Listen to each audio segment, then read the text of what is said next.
Hello friend, welcome back to my channel, and this is the fourth and last installment of the Jonah series. We hope you've enjoyed the first three. Now listen, if you haven't seen the first three, I encourage you to go back and watch the first three because it really runs in a good succession and really brings you up to date with a lot of information that's been encapsulated in these 4 chapters of Jonah. Now, we left off with Nineveh repenting and God forgiving them of all their evil. So now we continue into chapter 4. And here we see Jonah realizing that God has forgiven all the people of Nineveh of their evil. So now Jonah is overjoyed that God has delivered all these folks from their evil. He hasn't destroyed them and has forgiven them of that sin because he is so merciful. So Jonah rushes into the city and begins to organize a huge celebration for all the people and what God has done.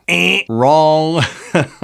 Jonah was ticked. The Bible says that it displeased him exceedingly, and he was angry. But why? He's a prophet. Shouldn't he be excited and happy? Well, remember whenever Jonah left the presence of God there in chapter 1 and went to flee to Tarshish? Well, between verses 2 and 3, we have a little conversation that took place, but we're not privy to it until chapter 4. Initially, Jonah was mad that God would even consider forgiving the Ninevites for their evil. So when the Ninevites were forgiven and judgment was released from them, this did not please Jonah at all. It made Jonah desperately furious, to the point that he wanted to die. Now, here's that teenage adolescent's response again. Jonah said, "See, I told you this was what you were going to do when we were back in my own country." And then he suggests that he just die. God asks him, "Is it well that you be angry?" Or as we may say, "Do you have a good reason to be angry?" Jonah says nothing. Instead, Jonah leaves the city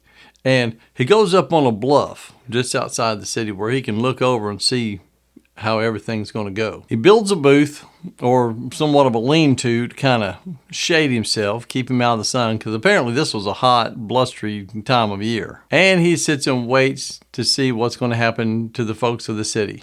And he waits. And he waits. And he waits some more. Now, me, myself, I think that booth was made of, something of some green foliage, maybe, something he could throw up pretty quickly and kind of shade himself. But over time, in the hot sun, you know how green things are when they've been cut down or cut away or pulled away. They dry up quick. And I believe that that's what's happened here, because we can't discount the booth and we can't discount what's getting ready to happen next, what God does for Jonah. Now God, he allows a plant to grow up, and it grows up quickly, okay? And it's the Bible calls it a gourd, but we know it's a big plant, big enough to shade Jonah. Because most likely by now, he is in the full blustering sun, and he appreciates that gourd. He loves that gourd. He talks to that plant probably. Maybe he's even fussing at that plant of what God has done. And then the ultimate thing happens. God, the next morning, appoints a worm to go and eat the plant, and it dies. Now, because this plant passed away, because this plant is now dead, Jonah just throws up his hands. And he sits there in that hot, blustering sun, and he sits there to the point that he becomes faint. He's back to a point now to where he just asks God, just let me die. And I think a lot of folks might think this, well, if you want to die so badly, why don't you just off yourself? Good question. Because in Judaism, it is considered dishonoring God to take your own life. It can be considered as stealing from God or usurping God's authority over death. That's why Jonah asked him twice to just kill him, because it would be better for God to kill him, because that would be the natural course of life. We live and then we die according to the course of our lives. But on this second time, God says, "Do you well to be angry?" And Jonah lashes out with an absolute fit. "Yes, I do well to be angry enough to die." God says, "Now let me get this straight. When I grew up that gourd plant and shaded you, you embraced it. And when I killed it with a worm, you mourned over it. Are not people worth more than a plant?" Now, This is interesting at the end of the chapter where God numbers the people. He says that there's 120,000 people in the city that don't know their left hand from their right hand. Now, what I'm seeing here with several scholars and the people that I've researched, opinions, commentaries, things of that nature, the jury's kind of out. It's kind of split. Half believe that it was 120,000 people in the city total. Others, which I've never thought of this perspective, others thought that the 120,000 was talking about the children of the city. So 120,000 children, because a child wouldn't know their left from their right, or many don't, And so it would stand to reason, okay, that's pretty cool. Either way you look at it, it's just a lot of people. So all these people that Jonah, was just discounting, but he mourns over a plant. Can you imagine being that angry with God?